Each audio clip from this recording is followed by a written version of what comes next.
Okay, before we go any further, let's make sure we know how to do exponents on the calculator. So get your calculator handy and play along. On many calculators, the button to raise a number to a power has the little caret up pointy symbol on it. On other calculators, that button is labeled something like x to the y or y to the x. Here, the function that we're working with says f of x equals 4 to the x. So the number we're plugging in for x is the exponent. It's the power we're raising 4 to. So when we're finding f of 1.5, we're evaluating 4 to the 1.5 power. And according to my calculator, that comes out to be 8. When we plug in 1.6, 4 to the 1.6 power is 9.18958684, and really the decimal digits keep on going. The calculator just showed us as many as it had room for or was able to calculate, but the exact value of 4 to the 1.6 power is an irrational number, and the digits just keep on going forever. How about when we plug in 0? F of 0 would be 4 to the 0 power, which is 1. Well, I could have figured that out without a calculator. Any number to the 0 power is 1. How about if x is negative 3? 4 to the negative 3 power is 0.015625. Now that would be the same as 1 over, or 1 divided by, 4 to the 3rd power. How about when we plug in the number square root of 2? 4 to the square root of 2 power is 7.1029933301. And again, it keeps on going forever, but that's at least the first few digits. And when we plug in 7 halves, 4 to the 7 divided by 2 power. I put the 7 divided by 2 inside parentheses. That might or might not be necessary depending on how your calculator interprets things. But just to be safe, I made sure it was taking 4 to the 7 halves power and not 4 to the 7th power and then divided by 2. So that should come out to be 128. So hopefully you got the same numbers that I got when you did this on your calculator. If you didn't, either go back and figure out what you did wrong or ask me, send me a message.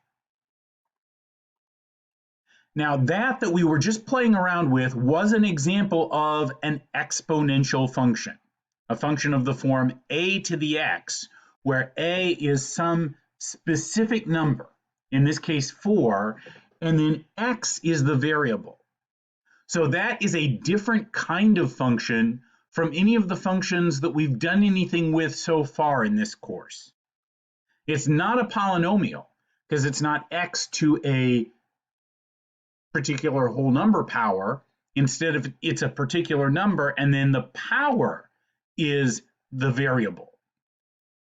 So it's the exponent that is the variable in the function, and that's what makes it an exponential function.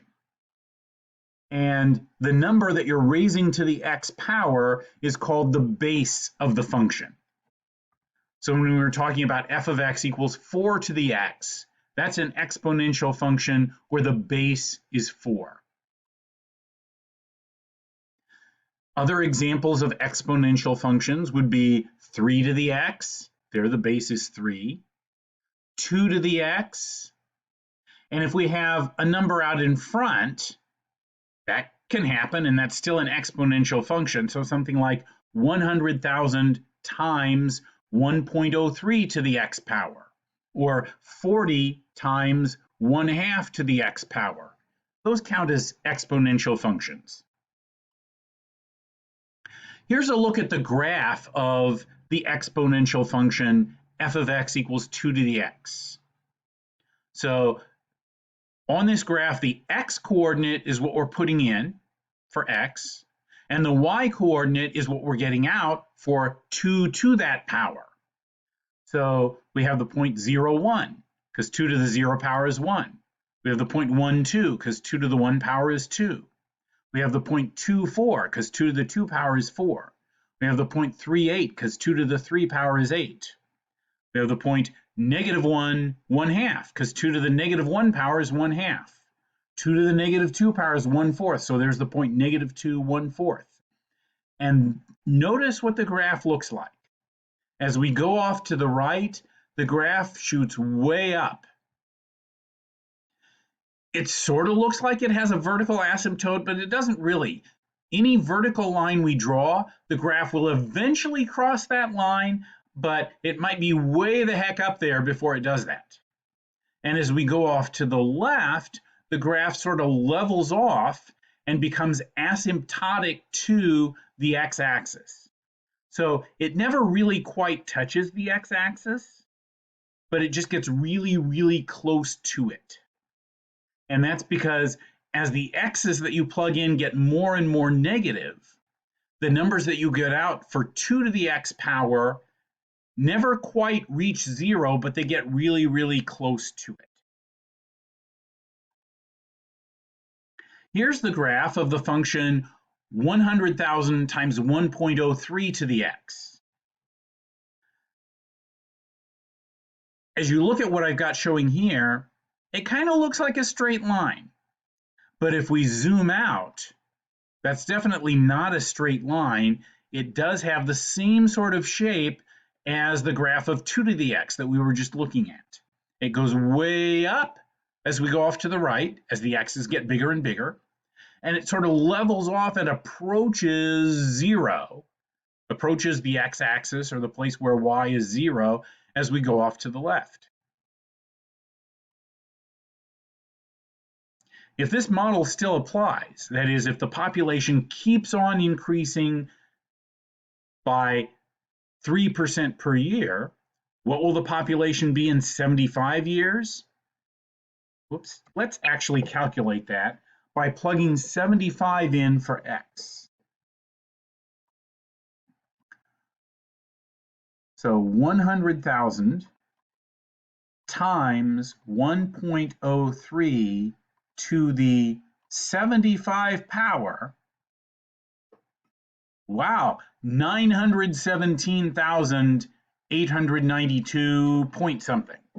And since we have to have a whole number of people, I'd round that off to around 917,893. So yeah, the idea is that the bigger the population gets, the bigger of an increase you see.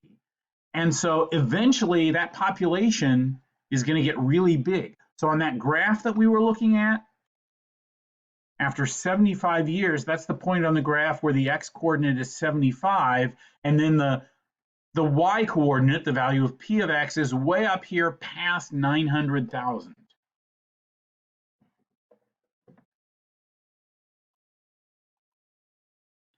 And then here's a graph of the function 40 times 1/2 to the x power. If x is 0, 1/2 to the 0 power would be 1, and then 40 times 1 would be 40. So there's the point where x is 0 and y is 40. If x is 1, we get 40 times 1/2 to the 1 power. That's 20. If x is 2, well, 1/2 squared would be 1/4, and 40 times 1/4 would be 10. So when x is 2, y is 10. When x is 3, y is 5. When x is 4, y is 2.5. Notice how every time x goes up by 1, we multiply by one more factor of 1/2. So the value of the function is half of what it was just 1x ago. And the graph has this sort of look to it. This time, as we go off to the right, the graph is leveling off or flattening out or approaching 0. And if we go to the left, it's shooting way up. That's because the number that we're raising to the x power, the base of the exponent, is, in this case, it's 1/2, but it's less than 1, which means as we raise it to bigger and bigger powers, we get smaller and smaller results. 1/2 squared is 1/4, 1/2 cubed is 1/8, 1/2 to the 4th power is 1/16, and those numbers are getting smaller and smaller. Here's the graph of 3 to the x. We're going to play around with this, but I think I'm going to save that for the next video.